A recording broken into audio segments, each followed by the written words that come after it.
Halo rekan-rekan, perkenalkan saya Kana Lydia, asisten dari manajemen keuangan kelas G. Di sini saya akan menjelaskan kelanjutan dari materi kita hari ini. Nah, di sini biasanya kan kita mencari future value atau present value-nya. Nah, di kasus saat ini kita ini mencari angsurannya, jadi mencari cash flow-nya atau mencari present value-nya.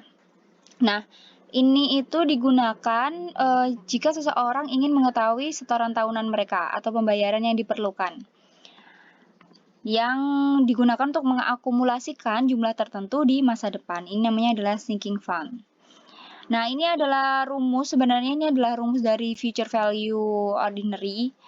Tetapi jika diketahui pada soalnya adalah annuity due, maka kita tinggal menambahkan atau mengalihkan dengan 1 plus interest di belakang. Ya, jadi ini adalah rumus dari ordinary. Jadi sesuaikan dengan kebutuhan soalnya. Kalau kita disuruh mencari angsurannya. Nah, ini contohnya. Jadi ini adalah soal di mana setoran akhir tahun. Nah, berarti kan di sini sudah ada bahwa clue untuk ordinary.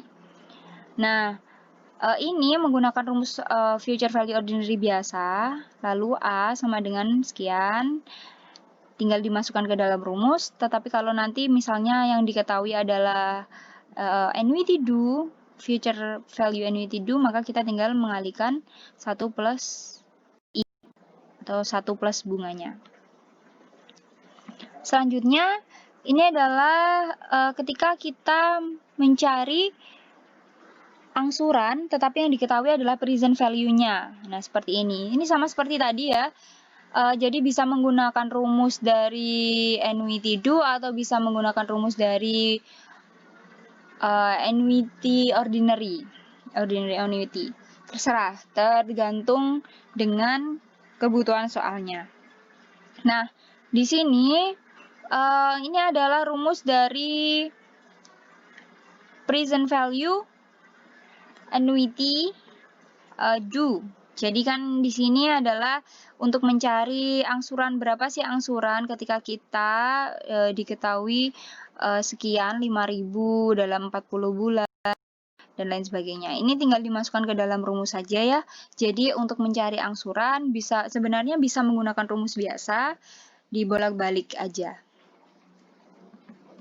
Next, nah sebenarnya amortized loan ini adalah pinjaman yang pengembaliannya diangsur dengan jumlah angsuran yang sama atau pokok dan bunganya selama periode pinjaman itu. Di sini juga ada amortisasi schedule. Jadi schedule pembayaran pinjaman yang dirinci dalam jumlah angsuran pokok dan jumlah bunga yang dibayar setiap tahun. Jadi kita bisa mengetahui sampai pada akhirnya angsuran kita itu berakhir. Nah, contoh soalnya seperti ini. Lydia memiliki pinjaman sebesar 10 juta dengan tingkat bunga 6% diangsur setiap akhir tahun selama 3 tahun. Berapa jumlah angsuran yang harus dibayar Lydia? Buatlah schedule amortisasi. Nah, di sini kan ada tulisan setiap akhir tahun. Ya kan, kalau pinjaman berarti kita mendapat uang duluan. Mendapat uang duluan berarti diasumsikan sebagai present value-nya kita. Kita nih sekarang punya uang 10 juta nih, habis minjem orang nih punya uang 10 juta dan kita pengen mengangsurnya itu pada akhir tahun selama 3 tahun. Nah, diketahuinya seperti ini. PMT ini adalah angsurannya, payment-nya. Bisa dikatakan angsuran, bisa dikatakan payment. Jadi tergantung, terserah kalian juga nggak apa-apa. Next, ini timeline-nya. Sekarang kita mendapat uang 10 juta. Nah, kita itu mau ngangsur nih selama 3 tahun. Kita mau cari ininya. Berapa sih uang yang kita angsur dengan adanya bunga 6% setiap tahunnya? Ada berapa sampai kita benar-benar melunasi uang kita yang kita pinjam 10 juta. Nah, ini kita bisa menggunakan PV Ordinary Annuity karena di sini tadi ada tertera setiap akhir tahun. Nah, seperti ini. Rumusnya seperti biasa ya. Dimasukkan PV-nya ada 10 juta. Yang dicari adalah payment-nya, dibiarkan saja. Dikalikan dengan 1 dikurangi 1 dibagi 1 plus bunga 6% dipangkatkan 3 tahun, dibagi dengan bunga 6%.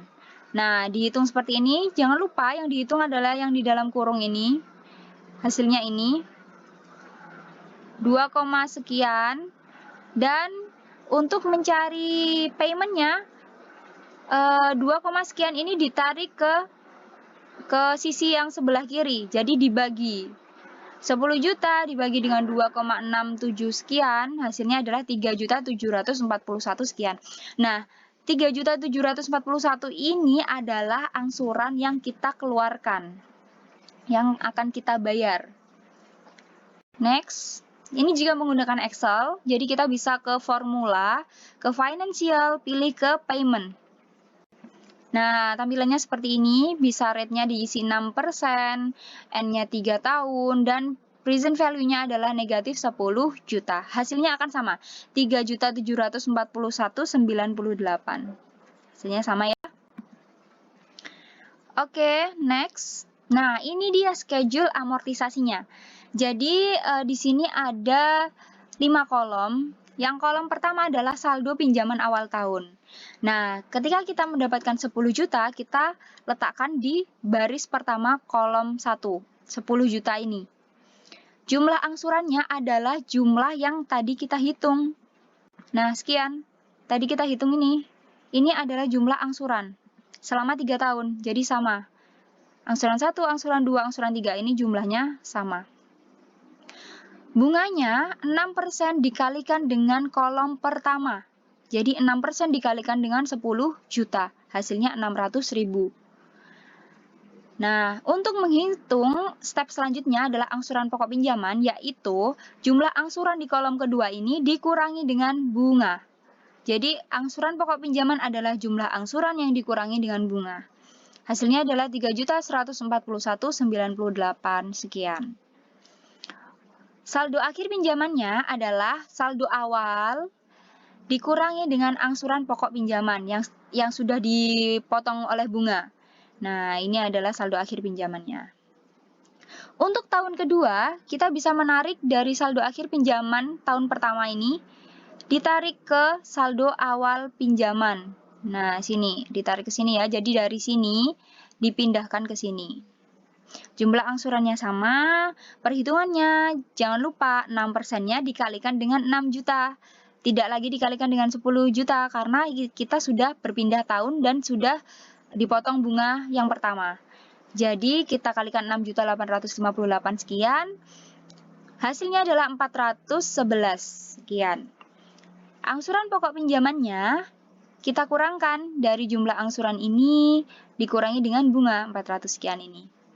Saldo akhir pinjamannya, saldo awal pinjaman, dikurangi dengan angsuran pokok pinjaman. Hasilnya adalah 3.529 sekian. Ke tahun ketiga, sama seperti step sebelumnya, yaitu dipindahkan dari saldo akhir pinjaman ini dipindahkan ke saldo awal pinjaman tahun ketiga.